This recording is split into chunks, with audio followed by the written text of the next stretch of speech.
Assalamualaikum. Kali ini saya ingin berbagi tips bagaimana melakukan perawatan tanaman hias yang ada di rumah yang biasa saya lakukan. Yang pertama adalah untuk tanaman gantung. Untuk tanaman gantung jenis daun keitil atau air mata ibu, biasanya tanaman ini suka rontok ya.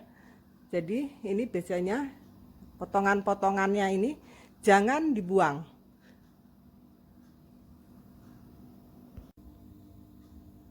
Potongan-potongan yang biasanya jatuh ini masukkan kembali ke dalam potnya, kemudian letakkan di atas medianya, sedikit ditimbun, maka nanti beberapa hari dia akan tumbuh akar, sehingga dia akan tumbuh tunas-tunas baru dari tanaman muda,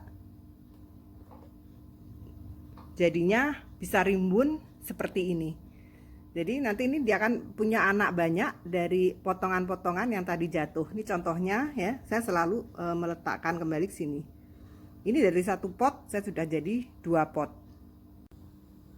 Untuk penempatan, sebaiknya di tempat yang teduh, tetapi masih mendapatkan sinar, terutama sinar pagi ya. Karena kalau tidak dapat sinar, walaupun dia rimbun, biasanya batang-batangnya ini akan kurus. Tetapi kalau dia mendapatkan sinar yang cukup, maka dia akan tumbuh subur.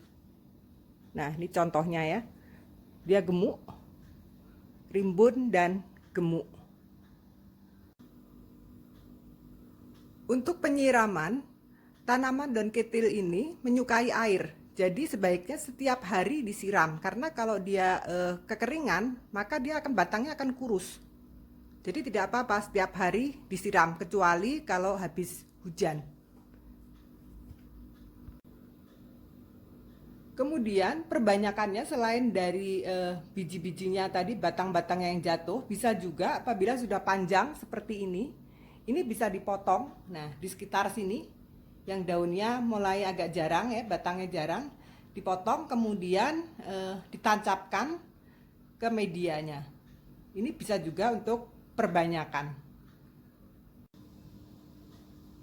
Untuk tanaman gantung ekor tupai ini juga sama ya, dia menyukai tempat yang teduh. Nah, kalau ini memang karena jenis paku-pakuan ya, termasuk jenis paku, jadi menyukai tempat yang agak lembab. Jadi jangan pernah ditaruh di tempat yang panas. Ini sempet yang contoh punya saya ini di bawah pohon tapi masih agak panas, dia kebakar.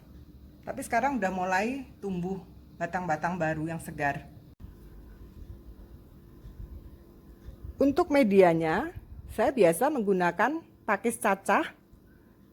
Nah, ini contohnya supaya airnya bisa ini ya, tidak mengendap sehingga menimbulkan busuk akar, tapi tetap medianya lembab. Dan ini menyukai air, jadi jangan ragu-ragu untuk setiap hari melakukan penyiraman.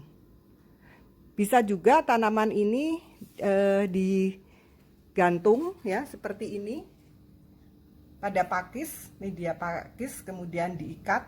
Nah, seperti yang saya lakukan.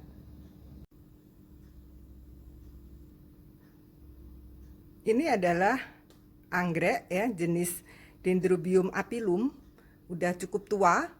Nah, untuk medianya saya menggunakan, kalau tidak menggunakan sabut kelapa, biasanya menggunakan pakis kotak ya.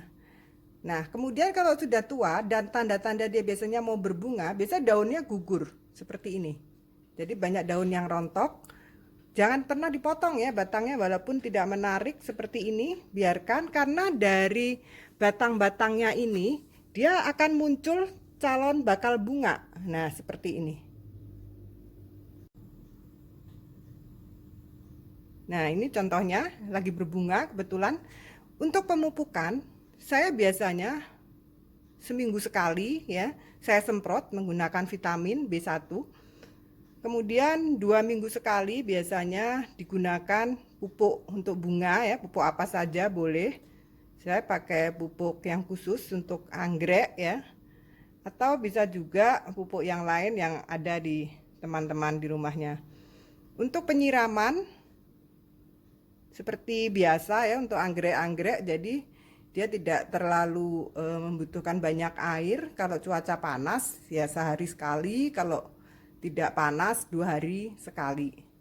Nah, ini contohnya. Batangnya dengan daunnya lebih banyak batang yang seperti kering mau mati, padahal ini bakal berbunga lebat.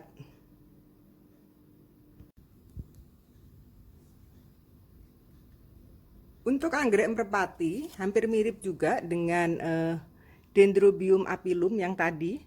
Jadi pada saat dia mau berbunga, biasanya daun-daunnya banyak yang rontok juga, sehingga hanya muncul batang-batang seperti ini. Nah, kemudian dari batang-batang yang seperti kering ini, dia akan muncul calon bunga. Nah, ini mungkin besok udah mekar nih ya. Anggrek merpati yang warnanya putih harum mewangi. Untuk perawatan, kalau yang ini saya tanam di pakis ya, pakis kotak, kemudian saya ikat. Nah, ini juga daunnya sudah mulai banyak yang rontok, tanda-tanda mau berbunga. Biasanya kalau di rumah satu anggrek merpati berbunga, maka anggrek-anggrek di rumah yang lain, anggrek merpati semua akan serentak berbunga. Pemupukannya juga sama, saya gunakan seperti yang Dendrobium apilum tadi. Jadi tidak ada perawatan yang sangat khusus ya. Untuk penempatan, memang seharusnya anggrek ini menyukai tempat-tempat yang teduh atau terlindung ya. Paling enggak diberi paranet, tapi karena di rumah saya tidak menggunakan paranet, tidak ada. Jadi biasanya mengakalinnya suka saya pindah-pindah posisi. Kalau misalnya dia di sini terlalu panas, saya letakkan di tempat yang lebih teduh. Paling ya begitu, diputar-putar aja. Karena lahan di rumah terbatas, sementara tanamannya banyak. Jadi ya seperti itulah tipsnya. Putar ke sana, putar ke sini, cari tempat yang agak teduh supaya dia bisa segar lagi dan tetap rajin berbunga.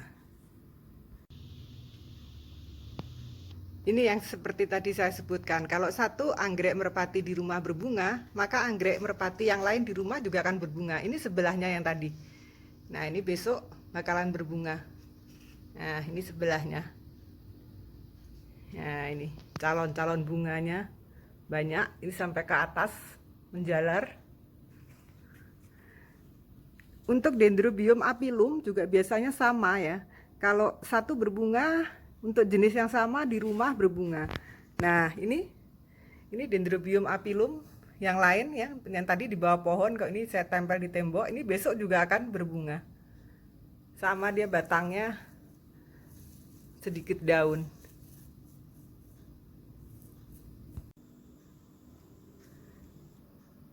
Demikian teman-teman, untuk sedikit tips dari saya bagaimana selama ini saya melakukan perawatan sehari-hari terhadap tanaman hias saya, tanaman gantung maupun anggrek. Masih banyak jenis tanaman hias lain di rumah. Mungkin lain kali saya akan buatkan lagi videonya untuk tanaman yang ada di rumah.